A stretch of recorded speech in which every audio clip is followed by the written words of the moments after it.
LestatYGO here. Hope you guys are doing well. Today we're going to be profiling my Darklord deck. This is the same deck I played against Sir Black's 97 last weekend. If you enjoyed this video, be sure to give it a like. Leave a comment down below. I always enjoy interacting with you. And please consider subscribing for more awesome content. Without further ado, let's dive right into it. First, we're playing triple copies of Condemned Witch. When this card is normal summoned, you're able to add 1 of 3 copies of your Forbidden Droplet from deck to hand. Also, during your opponent's main phase, you can tag out for your Capricious Darklord, and that will allow you to tribute summon on your opponent's turn. We are playing triple copies of Forbidden Droplet. This is essentially your board breaker. We are playing 2 copies of Darklord Superbia. If this card is revived from the graveyard, you can revive another fairy with it.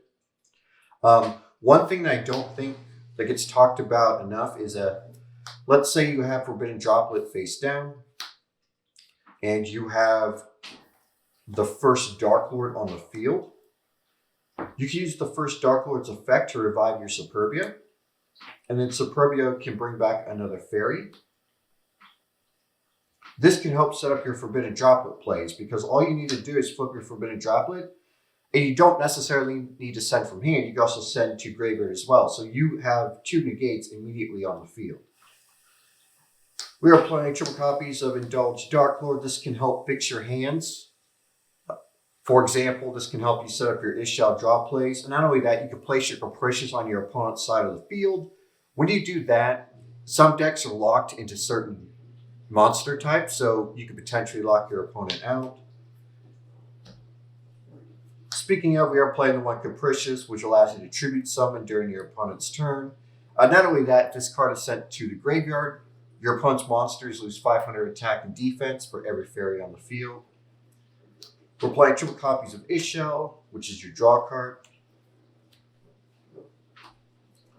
Triple copies of Darklord Aston. I know a lot of people don't like this as an extender, but I have come to appreciate it because by sending your spells and traps to the graveyard to summon this, not only does that fill your graveyard for more interruptions, but this is essentially a free body on board that can apply effects. One copy of Darklord Tezcatlipoca. This is pretty much a hand trap that can prevent the destruction of your Darklords. One copy of Andust, which can recycle Darklord cards from your graveyard back to your hand. One copy of Darklord Morningstar. You're going to be using it as fusion material for the first Darklord, because when that happens, you can nuke your opponent's entire board. Not only that, if you happen to tribute summon for this on your opponent's turn, you can special summon Darklord monsters from your hand or deck equal to the number of effect monsters your opponent controls. So you have more bodies on board that can apply effects, which means more interruptions. We are playing triple copies of Banishment of the Darklords, which is your search. Triple copies of Darklord Contact, which is your Monster Reborn. We're playing triple copies of Shadow's Light. Pretty much you're going to be targeting your Darklord monsters and then bringing out light monsters from your extra deck at the same level. This can enable Xyz plays and Link plays. And not only that, you can banish this from your graveyard to gain an additional normal summon for a dark monster. Triple copies of Allure of Darkness. 1 copy of Foolish Burial. 1 copy of Reasoning. Not only can you potentially get a free body on board, but you're also setting spells and traps from your deck to the graveyard.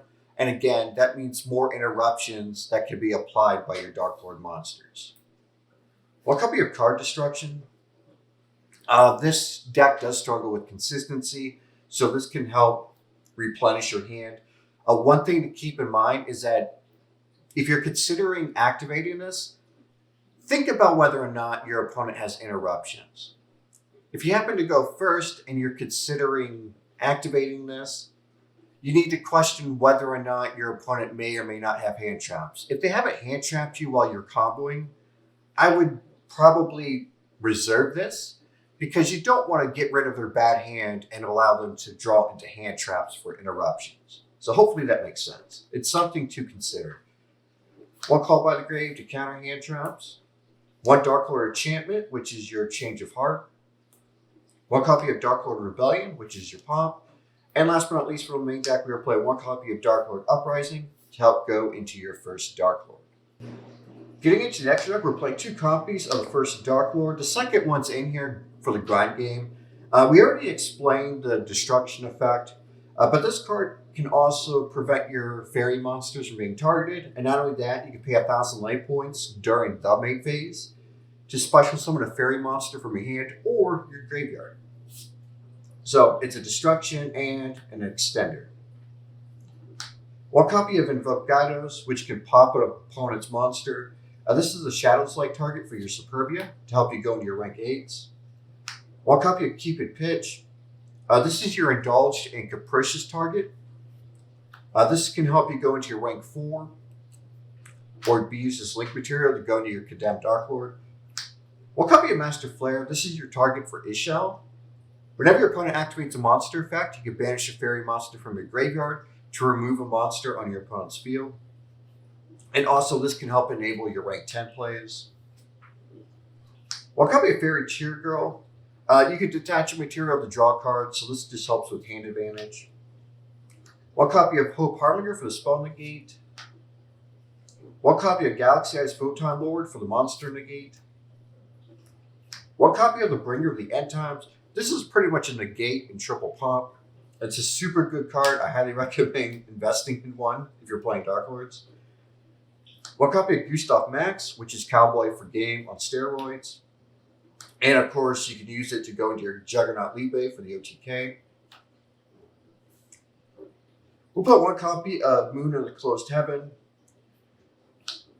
If this card points to an opponent's monster, you can potentially use those monsters as link material to help go into your Underworld Goddess. Underworld Goddess also allows you to use an opponent's monster as link material. Whenever this card is link summoned, it shuts down your opponent's monster effects, as well as prevent a special summon from the graveyard. This is my favorite link monster of all time. I absolutely love this card. And then last but not least, we're playing 2 copies of Condemned Darklord. I usually try to end my board on 2 of these because during the end phase, you gain 500 life points for each fairy monster on the field. So if you end your board on 2 of these, you'll gain 1,000 life points. So you'll pretty much double the life point gain. Not only that, you can pitch a card from your hand to the graveyard to either send a Darklord monster from your deck to the graveyard or add a Darklord monster from your deck to your hand. And then you can banish fairies from your graveyard for the tribute summon of a fairy. This concludes today's deck profile. I hope you really enjoyed it. And if you did, be sure to give the video a like. Leave a comment down below. I always enjoy interacting with you. And please consider subscribing for more awesome Yu-Gi-Oh! Content. Hit the notification bell to be notified of when I go live and upload.